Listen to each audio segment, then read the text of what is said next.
Final de ano no Getusp. Matricule-se e ganhe outro curso. Olá, doutores. Meu nome é Guilherme Sacomano Nasser. Sou professor de Direito Tributário. Também sou professor de Direito Societário. Sou advogado. E nesse bloco, nós iniciaremos o estudo a respeito das hipóteses de suspensão, extinção e exclusão do crédito tributário.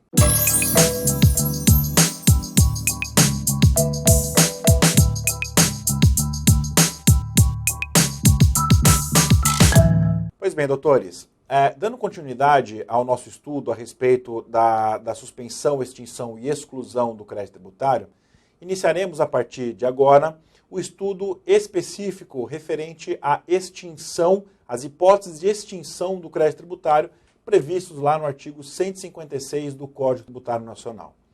Veja, doutores, que quando nos referimos à questão do crédito tributário, nós sabemos que o crédito tributário ele nasce, não é, através da Constituição, após a sua Constituição definitiva, tá ok? Que acontece justamente com o lançamento. Então, doutores, a partir do momento que o contribuinte ele realizou, ele concretizou, não é, a hipótese de incidência através do fato gerador, a obrigação tributária, a obrigação, não é, que gerou o nascimento da relação jurídico-tributária entre ele e o ente público, ela passa a ser exigida nos termos da lei. Ela passa a ser exigida, não é, nos termos aí da legislação vigente, e essa relação ela passa a ter uma data de vencimento e exigida através do lançamento. Então, quando há o lançamento tributário, o contribuinte ele pode tomar algumas medidas, como, por exemplo, a quitação. Isso mesmo, a partir do momento que o contribuinte quita o seu débito, essa relação jurídico-tributária, ela desaparece. E, a partir daí, doutores, nós temos a primeira hipótese de extinção da relação jurídica, ou a extinção do crédito tributário, denominada nos termos do artigo 156 do CTN de pagamento. Veja que a partir do momento que o contribuinte pagou o seu débito, a relação jurídica ela está extinta, tá ok? Outra ferramenta, doutores, que tem o condão de extinguir a relação jurídica é justamente a compensação. Veja, doutores, que a compensação, esse instituto proveniente lá do direito civil, ele prevê que quando duas pessoas são credoras e devedoras simultaneamente uma da outra, os débitos eles se compensam até a extinção de uma das dívidas, tá ok? E essa aplicação do direito tributário não é diferente. Veja, doutores, que em algumas situações o contribuinte ele vai ser credor do ente público. Isso mesmo. Veja que o contribuinte ele pode, em alguns momentos, ser ou ter a posição de credor do ente público. Quando que isso acontece? Veja, são inúmeras as situações em que o contribuinte ele pode ser credor do ente público. Mas vamos destacar algumas aqui para a gente conseguir ter uma visão melhor, tá ok? O ente público ele instituiu algumas medidas para se evitar o que a gente chama de sonegação fiscal, ou se evitar aí a falta de pagamento de tributos, né, por adoção de medidas ilícitas, enfim. E, através dessa adoção de medidas realizadas pelos entes públicos, a compensação se tornou um elemento bastante utilizado pelos contribuintes. Veja só, doutores, em razão da aplicação do princípio da não cumulatividade, tá, o ente público ele adotou uma medida de cálculo para se realizar o pagamento do tributo, a qual gera o que se chama de crédito tributário. Relembrando um pouco desse princípio, nós sabemos que quando um tributo ele incide nas várias etapas de uma cadeia de produção, como, por exemplo, o ICMS, o IPI, a incidência ou a base de cálculo, não é, para a realização do pagamento desse tributo deverá ser levado em consideração apenas o valor agregado em cada operação, para não se ter o risco de incidir um tributo que já foi recolhido na operação anterior.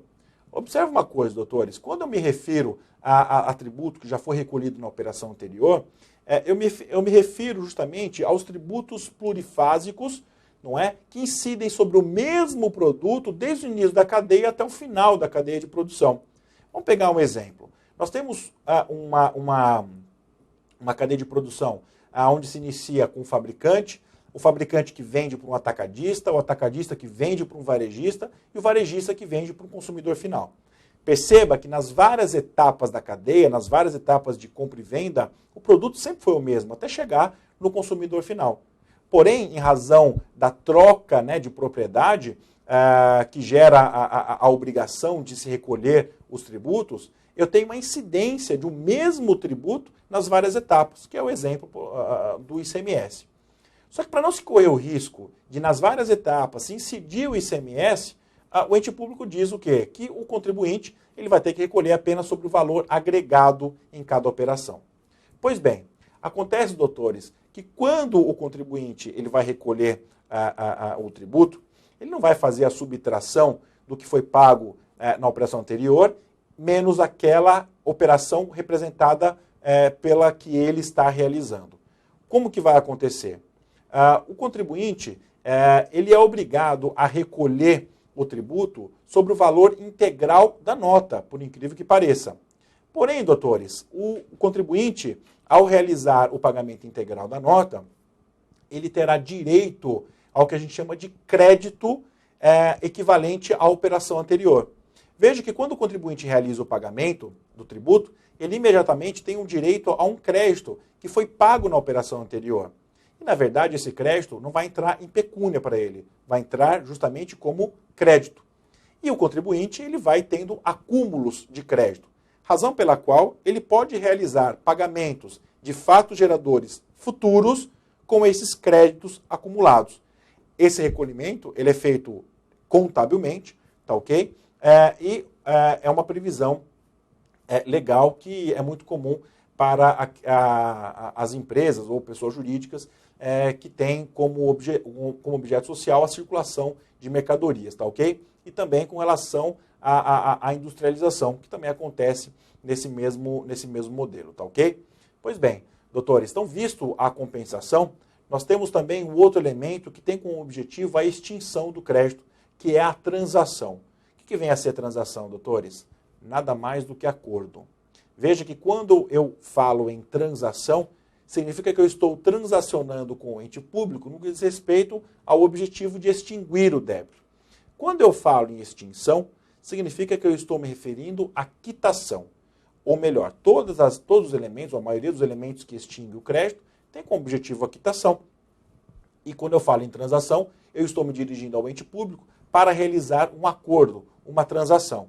A partir do momento em que eu realizei o pagamento à vista,